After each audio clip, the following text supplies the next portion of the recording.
Welcome to the SoLoMo Show, a weekly podcast hosted by Corey O'Brien, the social media strategist at Heat and author of thefutureofads.com. And I'm Adam Helway, CEO of the digital marketing agency Secret Sushi Creative. Each episode, we discuss topics, trends, tactics, and tools related to social, local, and mobile marketing and advertising. Our goal is to give you the information you need to be a better marketer. Today is Tuesday, January 29th, 2013, and this is episode number 54. In this episode, we're going to discuss what customers expect from your social media, the introduction of Vine and whether or not it can finally make mobile video go mainstream, Pavement shutting down and what that signals about Facebook commerce, and much more. How you doing, Corey? I'm doing well. Almost the end of January. Time is flying by. It's kind of crazy. Yeah, this is, we've now 1/12 into 2013 and 1/12 into our second season, or whatever you want to call it in the podcasting world, but year number 2 for us, right? Season 2 works. I think you can adopt some of the television language there. Season 2, I like it.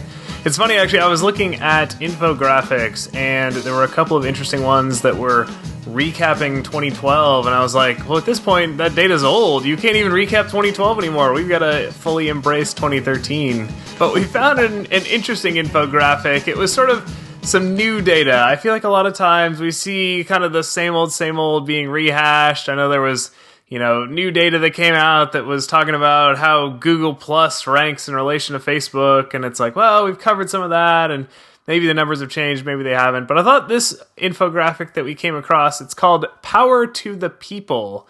And it had some really interesting stats that I thought would be fun to discuss. So what do you say we dive right in? Let's do it. All right. So the first thing that really I thought was interesting is talking about the additional amount consumers will spend for excellent service.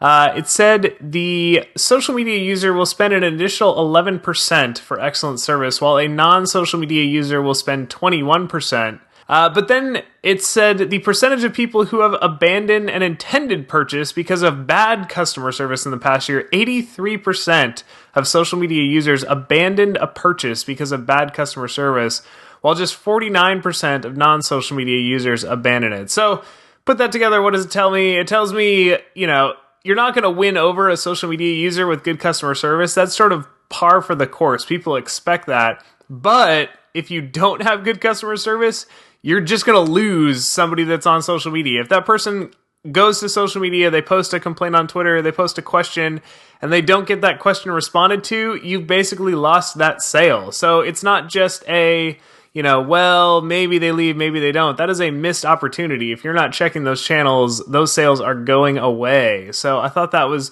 really interesting that, it's sort of established at this point that if you're on social media, you need to be responding to the customers and helping out their service needs, because if you're not, you're leaving dollars on the table. That was a, very, very drastic stat, and it didn't leave a lot of room for margin of error. It was basically saying, look, if you aren't doing it, you're missing sales.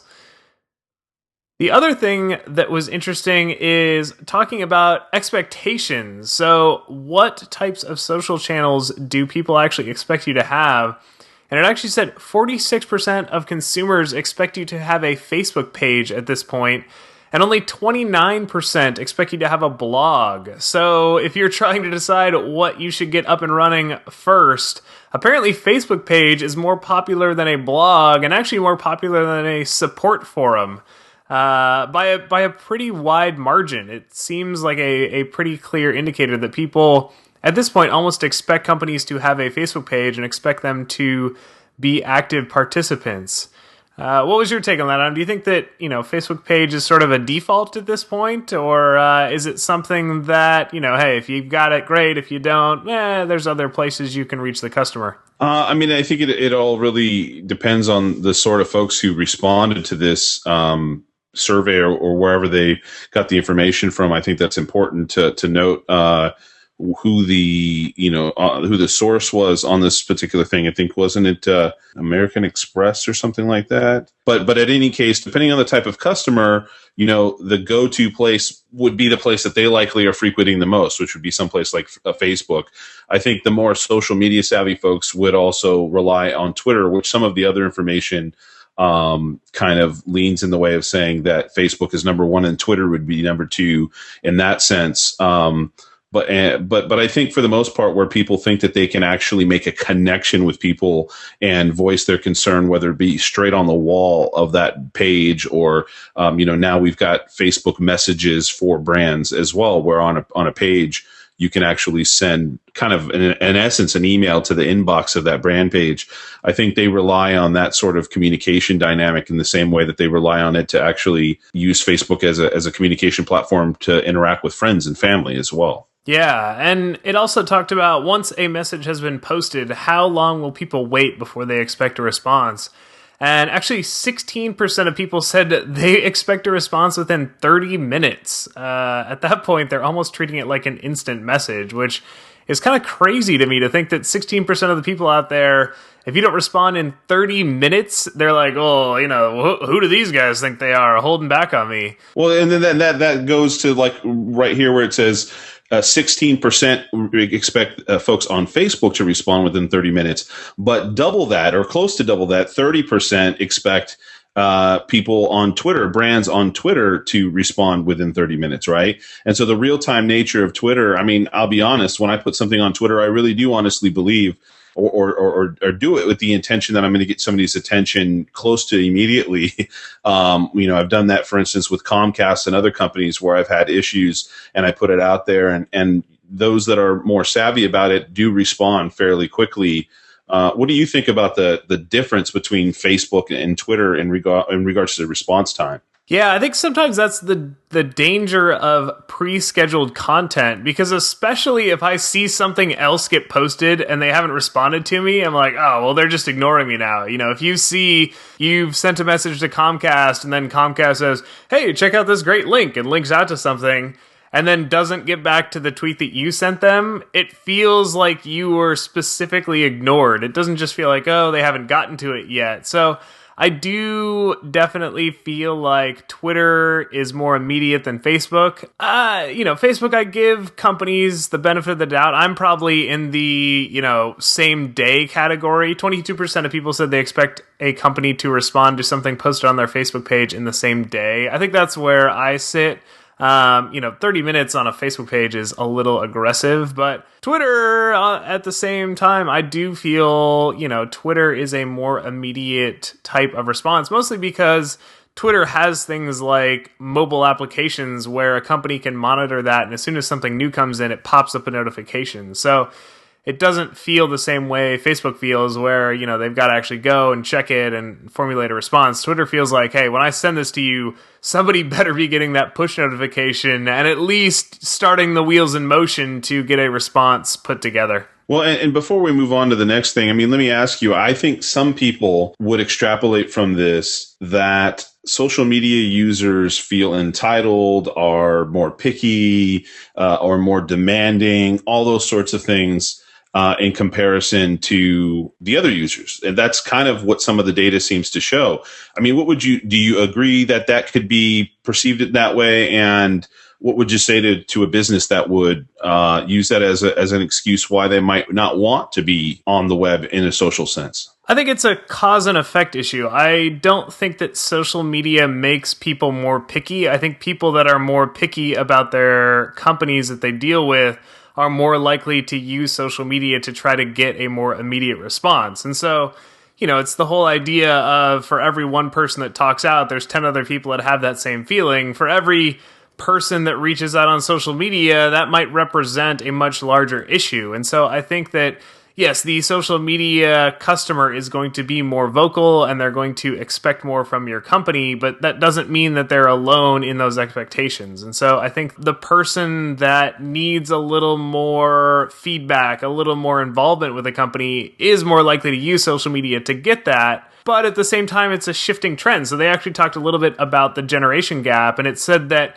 the younger you are, the more that you favor getting customer service by social media versus a phone call.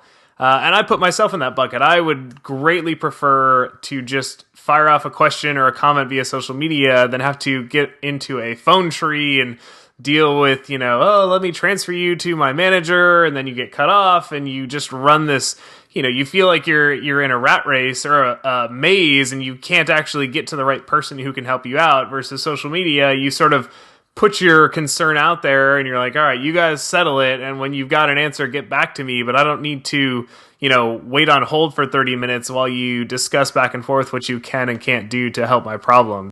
That speaks a lot to the whole digital native generation, right? Because that's what we're talking about is folks at that younger age, 18 to 24, 25 to 34. The younger you get, the more likely it is that they're relying on that for social media for customer service. And it's because that's a generation of digital natives, and the wave is going to continue proportionately, it's going to continue to be larger and larger as those folks get older, and the younger folks also are accustomed to using social media as a communications tool and everything, just like most of the older generation we're talking about here, or the older demographics have relied on using things like, well, of course, the phone, right? Yeah, exactly. So takeaway is, people more and more are expecting you to be active on social media. They're expecting you to be almost immediately responsive, and they're starting to prefer social media to the phone call when it comes to handling customer service issues. So if being responsive to the customer and making sure that customer issues are dealt with expediently and appropriately, I would say that social media is a must. And that's probably not breaking news to a lot of the people listening to this show, but it just sort of reiterates the fact that, yes, if you do want to make sure your customers are happy, you need to be involved in social media. And not only that, you need to be involved at a very rapid pace and, checking it more than just once a day to try to field questions and route them to the appropriate people. So it was funny because we were pretty eager to cover this topic, and we had to wait until Tuesday to cover our main topic of the episode today, right? Yeah. So Vine, the new service from Twitter, came out last week, and we saw the announcement and we're like, oh man, this we got to talk about this. This is all the things we like talking about. It's a mobile application, Twitter's involved, it's video, which has sort of been a hot topic. But it was also one of those things where it's like, well, nobody's really had a chance to even play with it. It's a brand new thing. Let's sit on a little bit. Let's gather some thoughts. Let's see what seems to be working. Let's see what brands get involved. And I feel like we've got quite a bit to cover this week. So I'm excited to talk about Vine. What's your take on it overall, Adam? Do you think, Vine is the second coming of Twitter? Do you think this is going to be what propels Twitter to the next level? Or do you think it's overhyped? Well, I don't think it's overhyped necessarily. I think, and just let's describe it a little bit first for those that may not have played with it yet or heard about it.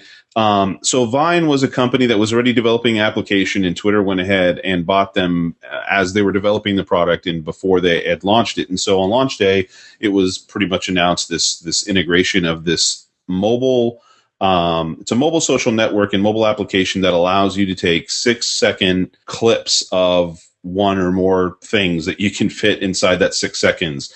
And there, Instagram, there's always a lot of talk about Instagram and, its marketing implications and how popular it was. And of course that it was acquired by Facebook. And so everybody's always says, well, what's going to be the video equivalent of it? And there have been other apps and so on, and companies that have released things, and we've talked about them, Vidi and Social Cam and others, but none of them have really kind of set the world on fire. And truth be told, Vine hasn't necessarily, it's been out for less than a week, so let's just say, it hasn't really set the world on fire yet as well, but has grown in tremendous popularity due to the fact that it is a little bit different in how it approaches things, and it has some pretty tight integration with Twitter, which gives it an advantage because Twitter, although purchasing the app, has still kept it separate enough that it still does similar to what Instagram does for Facebook by staying alone, becoming its own social network, mobile first. And essentially what you can do is you just hold the phone up, it turns on the camera, and then you can fairly quickly take multiple pieces or again, shoot just 6 seconds. And it sounds really, really small and tiny, these 6 seconds. But I think that there are some interesting dynamics at play here with, 6 seconds likely had a lot to do with being able to quickly consume it on the web, being able to actually upload and download that video, regardless of bandwidth that you have, as regardless of how strong your Wi-Fi is or your cellular data signal and those sorts of things.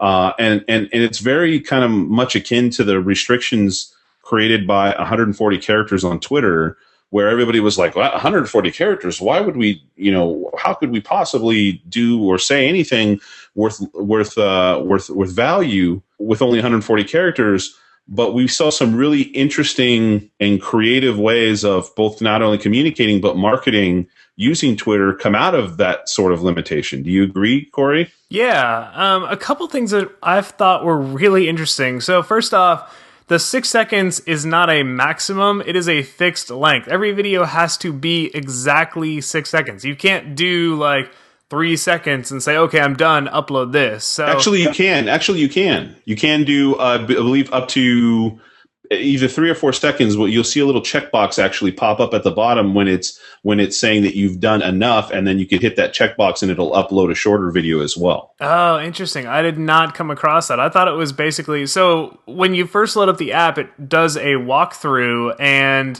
the walkthrough says, okay, hold your finger to the screen.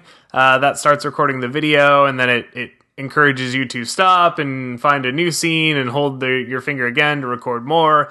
And it waits until the entire 6 seconds has been recorded to say, okay, you're done. So I didn't realize that you could do shorter videos, but I do think that that's kind of interesting, an interesting addition. Though, again, it's not like you can shoot a 1 second sort of photo video. It does have to be Correct. A couple seconds worth of video. A couple more things to note is, number one, it plays much like a GIF, so it loops, which is interesting. It's not like you play it, it starts, it stops, and you're done. It plays on a loop. And so the idea is 6 seconds not only is short enough that you can, watch it at a glance, but it's short enough that you can watch it, and if you miss something, you just wait 6 seconds and then it plays again. And so you can get a lot done. And a lot of times I found myself watching, very short movies that had a lot of different scenes cropped into that 6 seconds, and you'd have to watch it 3, 4, 5 times to really get a grasp on exactly what was happening in each one of the scenes, because they'd flash by so quickly. So it's sort of an interesting dynamic of thinking about something not just as, well, somebody watches it once and they're done, but somebody's going to potentially watch this thing, multiple times in a row, and how does that affect the message that I'm trying to get across? And people are using that loop to their advantage, right? So when something loops back around, if timed correctly, they could actually use that loop to kind of add to the experience. I think I saw one guy doing a drum beat, and so as soon as the drum beat would end, it would loop back together, so it just looked like this continuous drum beat.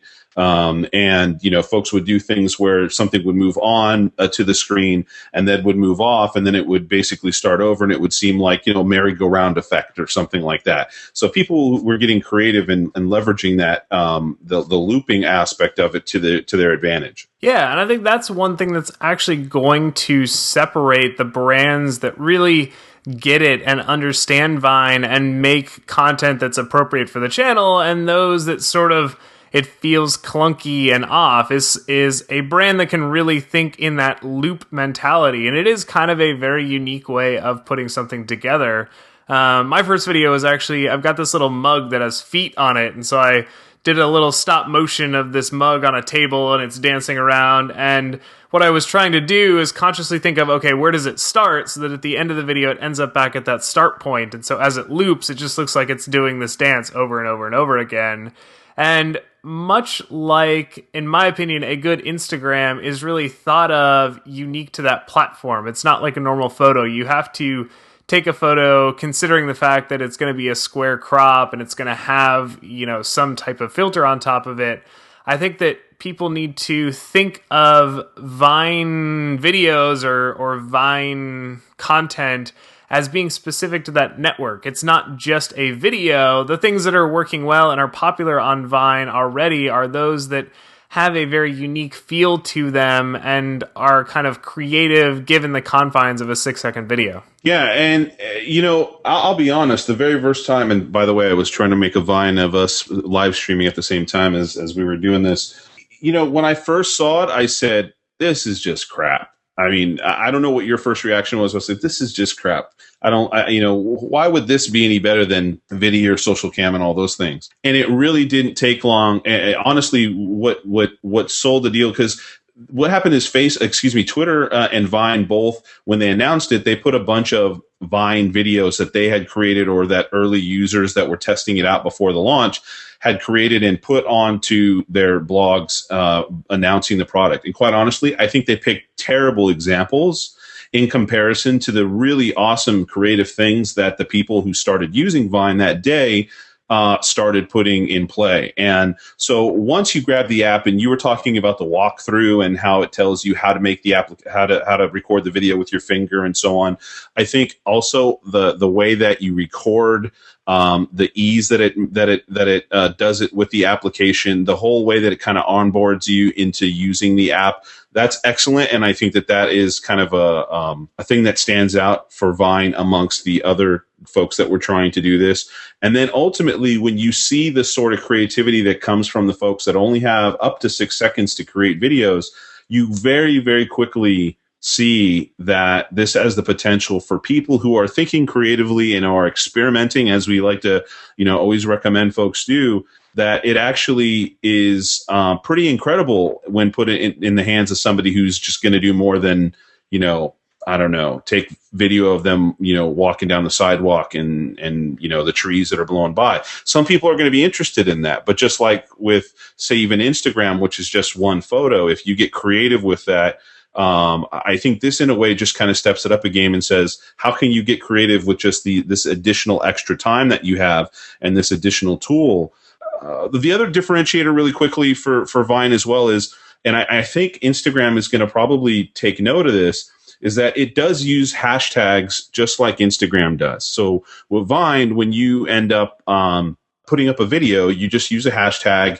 For instance, some people who have things that are looping in a very intentional way will use the hashtag loop. And then others will say, this is food or travel or a pet or whatever the case is. Vine doesn't, it allows you to put a hashtag to anything with anything, any hashtag that you want. You can make up a hashtag and put it on there.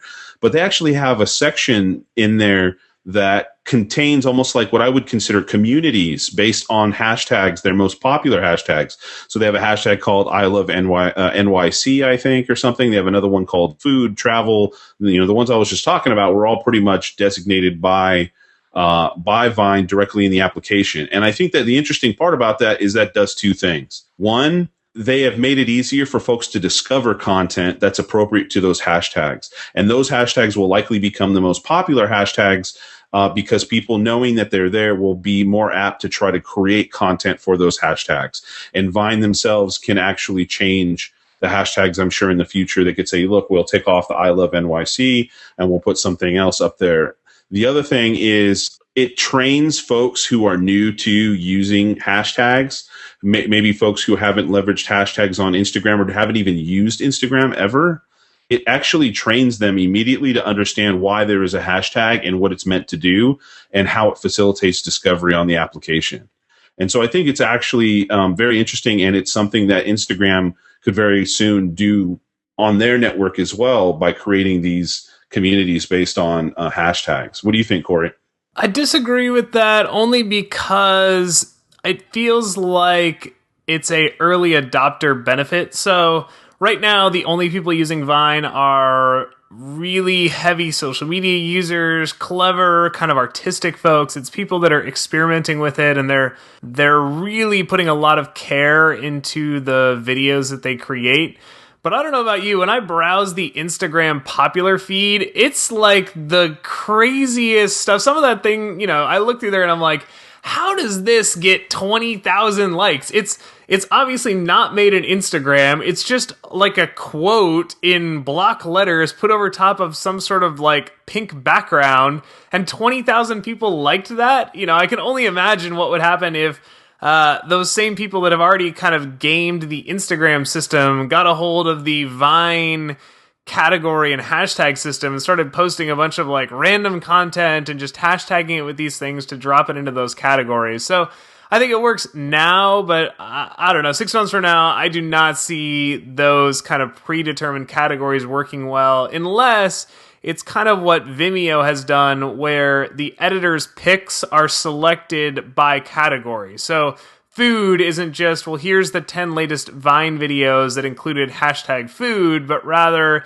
here's the 10 most popular or 10 editor's choice videos that included the hashtag food. I think that would work, but I don't think the communities as they're designed currently would scale very well once the mainstream user starts using Vine, which hopefully is, in the near-term future for Vine. I think in order for it to succeed, it really needs to have a very quick ramp-up and to the point where a lot of the folks currently using something like an Instagram jump on Vine and say, okay, well, now this is, something else I can play with and get creative with. But you know why those Instagram photos have so many likes? Because those Instagram photos, unless somebody's actively looking for a particular hashtag, in many cases, those photos happen to be photos that are taken by and shared by folks who have very large followings on Instagram. And so initially, it doesn't take much. Really, I don't know what the exact, there isn't an exact number that puts you into the popular category, so to speak. But, it's about both velocity, meaning how quickly do you get to a particular number, and then what that number is, and kind of a mix of those two things. Most of the time when I look, it's folks, for instance, that are Korean pop stars and, folks, Justin Bieber or young females that happen to create a following there showing off fashion and taking photos in bikinis and stuff like that, and so or celebrities and other brands, somebody like a Red Bull, for instance, might be able to take advantage of that. So I don't know if that really is as much about the hashtag as it is about them already having that initial following, and then those who are taking a look at the popular section of Instagram, then kind of discovering it even more and propelling it to more, to larger heights. But it followed a very similar trend where, a year ago, 18 months ago, the popular page on Instagram was fantastic. It was really, really high quality, artistic, enjoyable Instagram photos.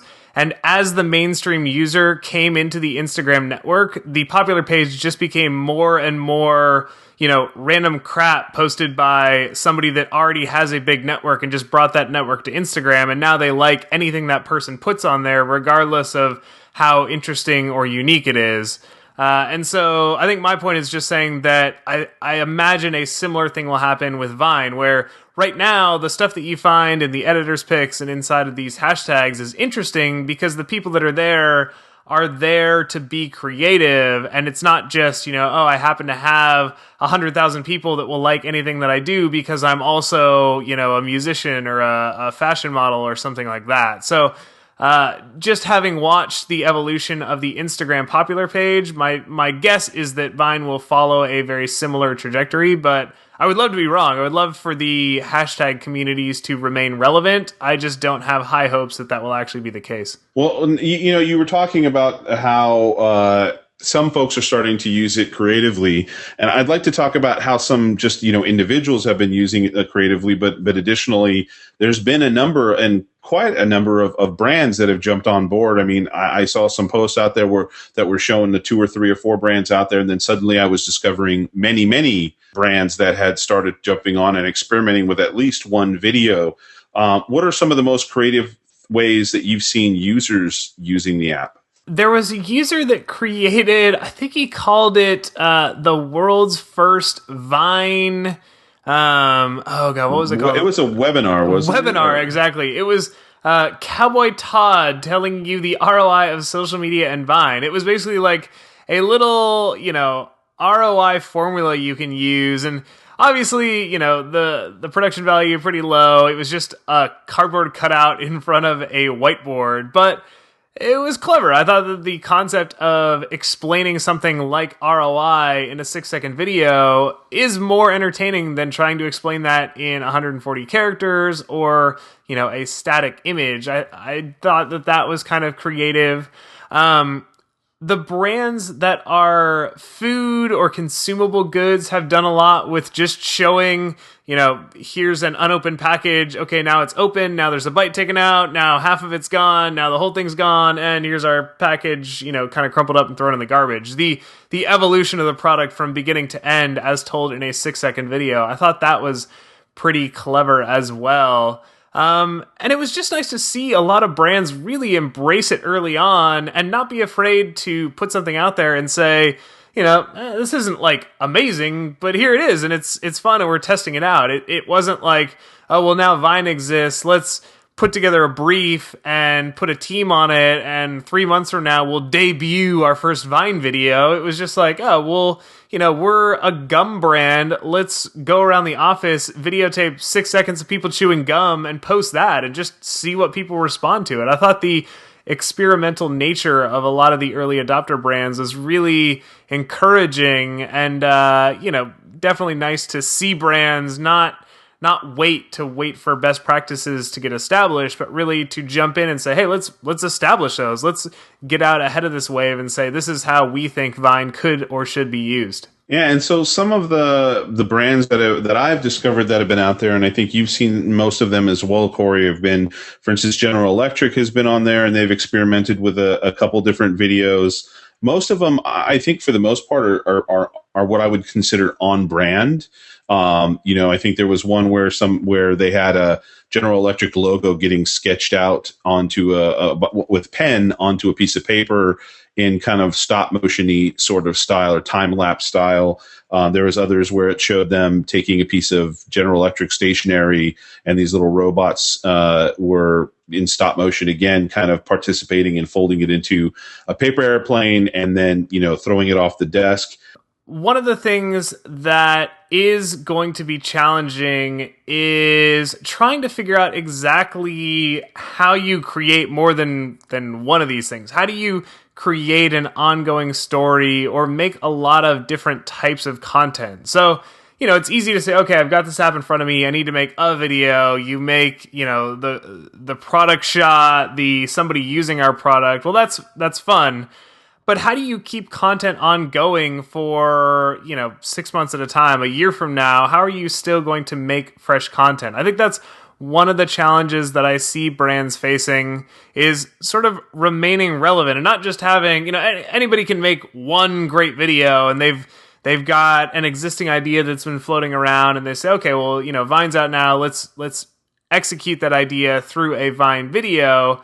But how do you actually create an account that people would want to follow on an ongoing basis? I think that it's going to be, number one, it's going to be variety. So you can't just find a formula and kind of reproduce that again and again. At a certain point, people are going to get tired of watching something get drawn on a whiteboard in a stop motion effect. I think that that's, clever once.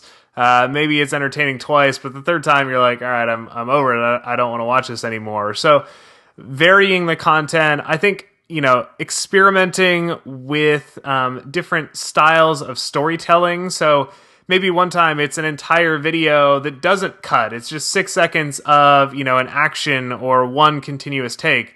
And then another time you really do a lot of quick jump cuts. And then another time you're, using 2-second cuts and maybe it's 3 different scenes stitched together. So I think that that's some of the ways that brands can remain relevant and not just be the one-hit wonder that made something clever and then, everybody got bored the second time they tried to do the exact same thing with a slightly different twist on it. Yeah, and I don't think all brands are going to have the opportunity to use this like multiple times a day, like they might do something with Instagram, for instance.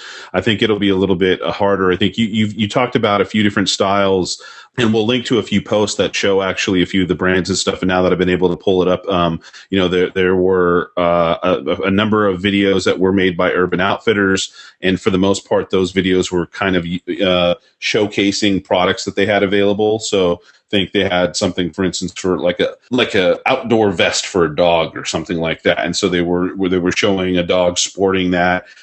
It was they said it's celebrating Beer Can Appreciation Day, and so they had like a beer can on a pedestal, and they had a few employees stick their hand out with bottles of beer, looking like they were bowing to appreciate the beer can. So there are folks are using it in creative ways, but I don't think it's something that, without resources and dedicating some brain cells, you're going to be able to come up with stuff, consistently every single day. That's going to be awesome and incredible, because motion just adds a whole different dynamic to it. I think the styles, like we've seen, things like you mentioned, things that are more kind of the stop motion type. I think being able to tell a story is very, very different now, where telling a story in Instagram was usually fairly difficult unless you created one image that had multiple panels to it, where then that got very hard because on Instagram you can't zoom into a photo and actually see the panels in any detail. So you had limitations there. But with these videos, even though, again, being 6 seconds, you could do some very creative storytelling and communicate more from it if you put some thought into it. What are some of the limitations, Corey? Because, I mean, personally, one of the biggest limitations I see is that when you are kind of out and about and taking something, you're experiencing something that's at the moment, that's happening right now, Vine doesn't make it very easy to do a do-over. If you end up taking a 2-second shot and then you're ready for your next part to take another 2-second shot of some other subject matter, if you screw up on that second 2-second shot, that first one goes bye-bye as well, and you might miss out on things. So it doesn't lend itself to if you're going to write, for instance, a little 6-second story, if you screw up on the second 2 seconds or cut or section of it, you've got to go back and do it all over again. You can't just insert something in the middle of it. Yeah, I thought that was a really interesting. It forces you to make your Vine video inside of the Vine application, which I do kind of like. So the one thing that, to be honest, I'm not a big fan of Instagram is the fact that people can import photos from other places. And so you can take like a fantastic photo with your Canon 5D and, congratulations, you've got $3,000 worth of camera competing against somebody who's taking it on their iPhone. Of course, your photos are going to look nice, but I think that loses a little bit of the authenticity. With Vine, the only way to make a Vine video is to record it inside of Vine. I guess the only other opportunity is if you played a video on a screen and then shot a video of that video with Vine, but that's going to be pretty obvious. So the only way to make Vine is to use the application, and I think that that's going to force a very unique visual style, and it's going to be a challenge for a lot of brands that, again, want to kind of put a team in charge of it and storyboard something and really be very precise. Vine doesn't work well with precision right now because, like you said, you have to, grab each thing. You get one shot at it. You can't just redo certain sections. It's not like you can, say, okay, we'll take this part for the first 2 seconds and then take this other video over here, add that in. You've got to just start it and you hold your finger down and away you go. And at the end of the 6 seconds, you've got what you've got and there are no do-overs. So I like that, but I do think that that's going to be a challenge for brands, and brands kind of have to give up that need for perfection and instead replace that with the need to tell an entertaining story, even if, maybe one shot was slightly out of focus. But if being slightly out of focus doesn't take away from the overall story you're trying to tell, you're going to have to be okay with that and just say, all right, well, let's publish that out. And the next time we'll be, extra careful to make sure everything's in focus. But I think that that's an interesting limitation, and I'm excited to see how brands adopt to having to make everything only inside of the iPhone. It's not about polish, right? It's okay with being a little bit more raw and authentic in that sense. So, if we were to kind of distill it out to what folks should be doing now, because like you were saying, I mean, I believe that it's growing. I believe other folks are finding interest in it beyond the kind of more social media elite folks. I'm being as somebody who was there on day one, there's always the advantage of seeing at what velocity are people starting to follow your content, or follow the content of those that you've already kind of peeked in on the first day. And it seems that it's growing quite rapidly, and people are really, really like experimenting with it very quickly and finding some interesting uses.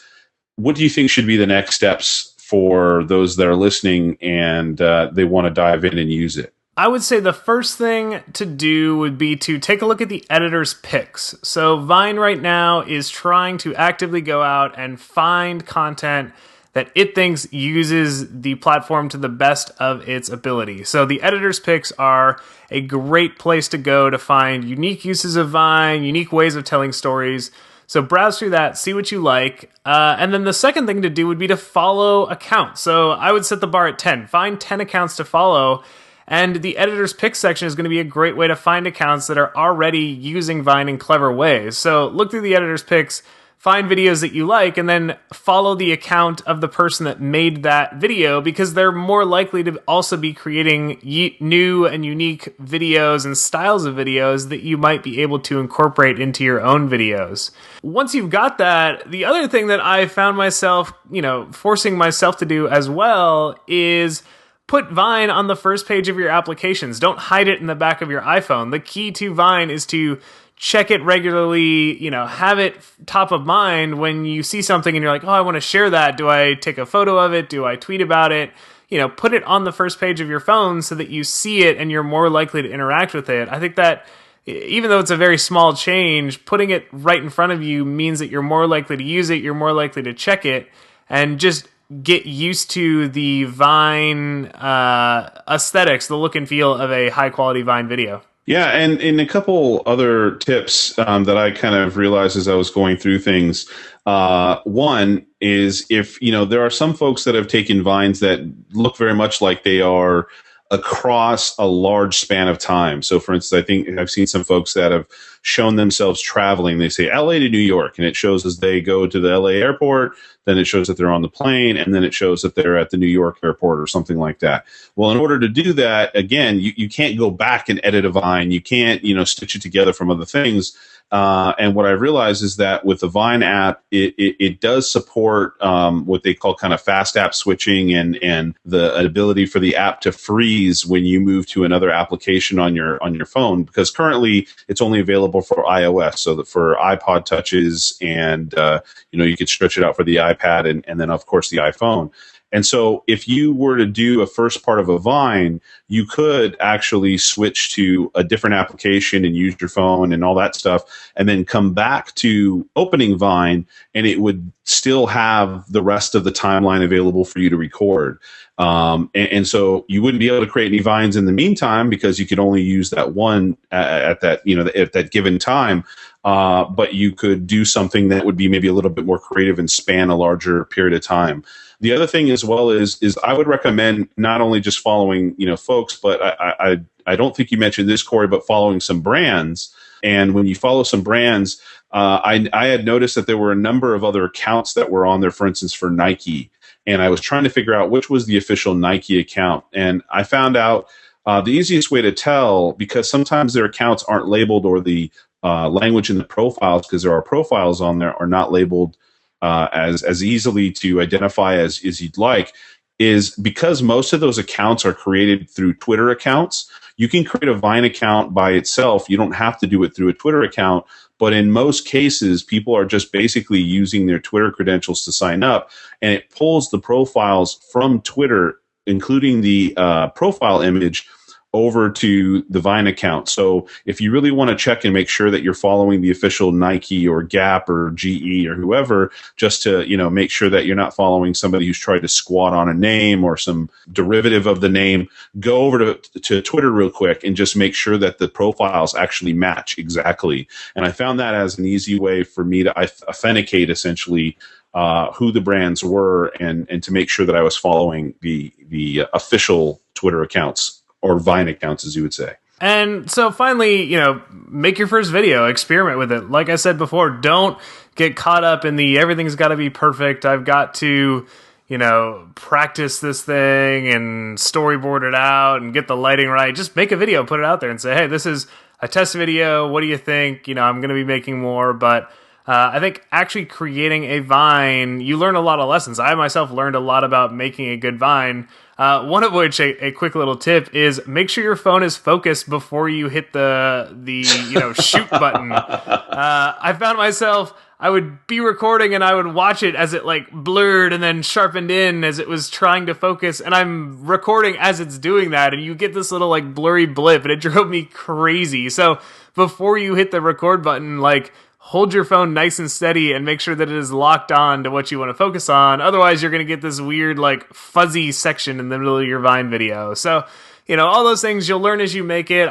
Just experiment with it. Have fun. It is its own application. It's not like you have to publish these things out to the world. You can just have a Vine profile that isn't really, like, broadly public just yet while you're learning. So I think that would be my tip, is have fun with it, follow some accounts, and just start making content and see what works and see what you like, and see what doesn't work, and avoid that in the future. I think the last thing that I would add to it, because I know we have it here in the show notes, and I think it's pretty important, and you would agree, that one of the kind of secret weapons about Vine being associated with Twitter is that Twitter has a relationship with certain content providers that it allows to show in their full glory in Twitter's stream.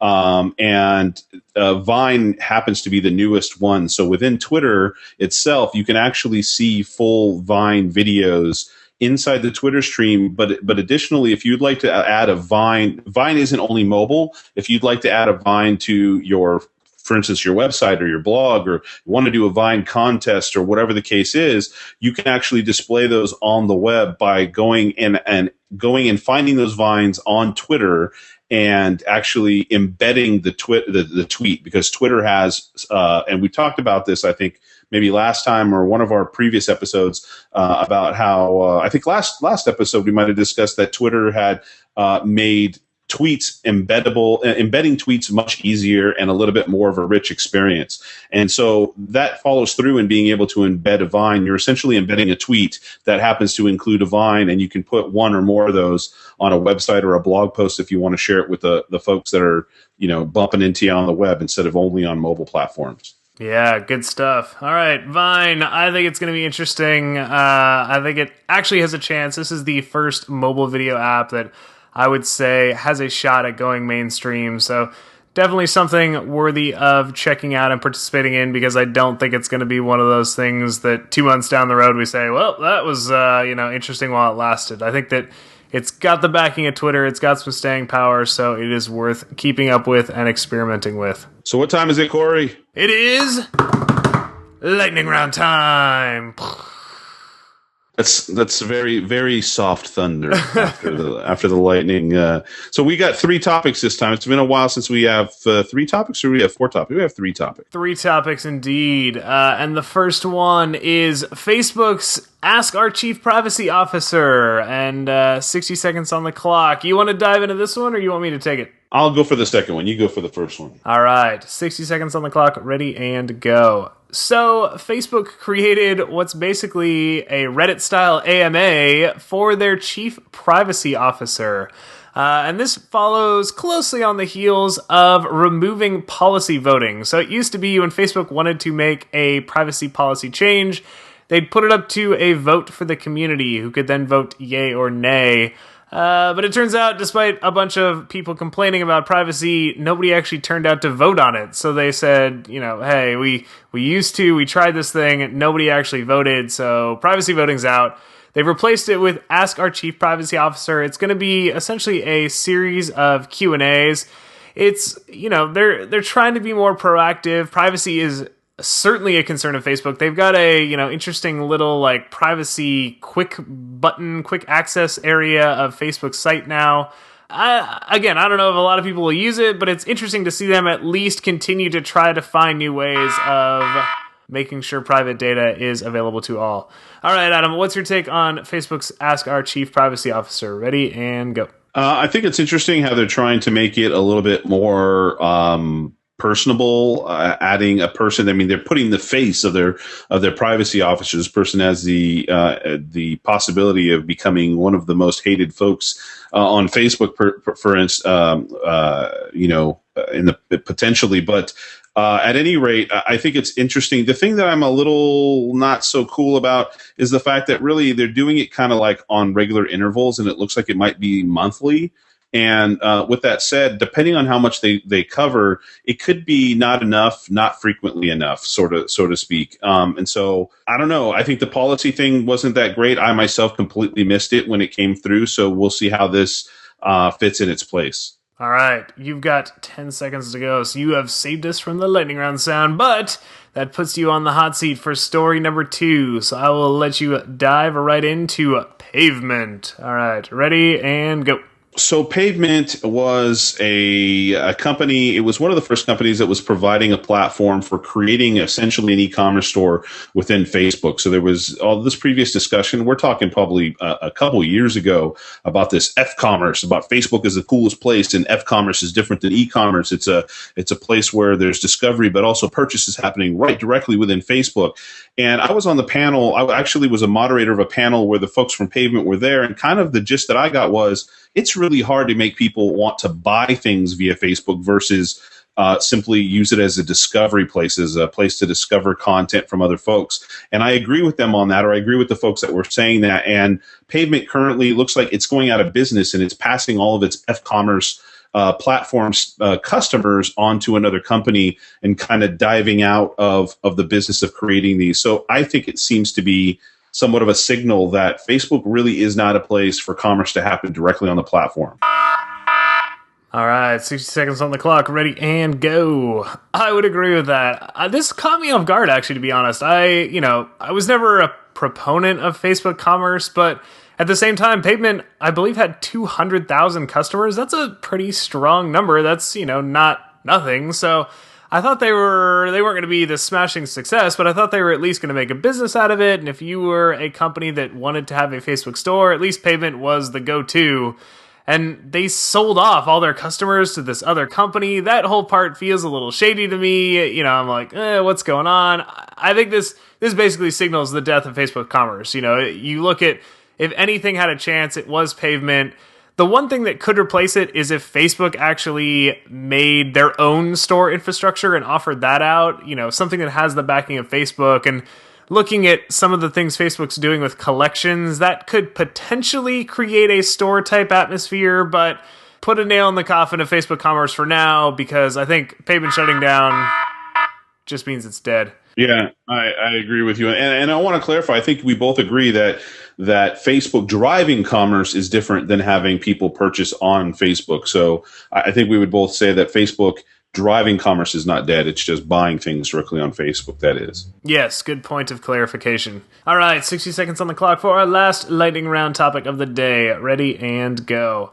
This is breaking news. Foodspotting is joining the Opentable family. And I say breaking news because it actually broke via blog post today. Kind of bittersweet. I think that, Foodspotting, I was a big fan of theirs. We had the founder of Foodspotting on as a guest. I always liked their application. It's good to see that despite selling to Opentable, it's going to continue on as an independent company. It's not like they're going to fold the Foodspotting application entirely into Opentable. The benefit to a marketer is, number one, Foodspotting is going to be around for a long time. It's not going anywhere. Opentable is now financially backing it. There's no risk of it running out of money and disappearing. It's nice to see that the app's going to remain independent, as I said. There's going to be deeper integration with Opentable, so, things like when you make a Opentable reservation, that's going to be able to now pull in Foodspotting data and say, hey, during your reservation, you should really check out this menu item because a lot of people seem to like it. So I think a lot of good things could come from Foodspotting and Opentable merging together. 60 seconds on the clock, Adam. What is your take on the Foodspotting Opentable merger? Ready and go. Actually, what I got from this, beyond the things you mentioned, was how many of the larger companies and networks and so on out there, mobile, social, local, are actually buying applications and leaving them as is, as extensions of their brand. So Facebook did that with Instagram, right? And then Twitter, we just talked about Vine app. And really the same thing is happening here with Opentable doing this with Foodspotting. There are companies that are looking at these extensions of their communities, finding some synergy, whether it be with their data or with the audiences, and just kind of leaving them as is to continue to stay solo. In a sense, even their brand becomes kind of a separate entity. Even though people know that Instagram is owned by Facebook, you don't really actually think about it that much when you're using the application. So I think we're seeing a trend here where larger companies are bringing in smaller mobile companies. All right, I always like highlighting trends. That is a good point. Well, we had lots of great stuff this week and plenty more to think about, especially when it comes to Vine as these stories unfold. So if you do have any questions for us, if you want to suggest a topic for a future episode, if you want to give us feedback about the topics that we just covered, or hey, even if you just want to say hi, we highly encourage you to do that. We would love to get to know our listeners and just learn a little bit more about what you want to get out of the show. So the easiest way to contact us is via Twitter. We can both be reached at SoLoMo Show, or I'm available directly at Corey O'Brien. And I'm at Secret Sushi. You can also email us. We both check that email. The email is solomoshow@gmail.com, SoLoMoshow@gmail.com. We also have a Facebook page, SoLoMo Show on Facebook, as well as Google+. And we have an account with a few different boards on Pinterest. So go ahead, check out what we've got there, and repin our episodes to your heart's delight. There we go. And all of the links we discussed today, as well as the links to our social channels, can be found in the show notes, which are conveniently available at solomoshow.com. Each episode gets its own post where we include both the notes that we specifically talked about, as well as oftentimes additional supplementary links. So we encourage you to check that out. A lot of fun. Today, for instance, there will be a link about a clever little Vine comic that compares Vine to Instagram. So check that out. That was pretty funny. It was funny. I liked it. Definitely some, a good way to dive deeper into the topics that we discuss each week. So check out the show notes, solomoshow.com. And with that, we will call this episode a wrap, and we hope that you come back next week for another episode of The SoLoMo Show. Take care.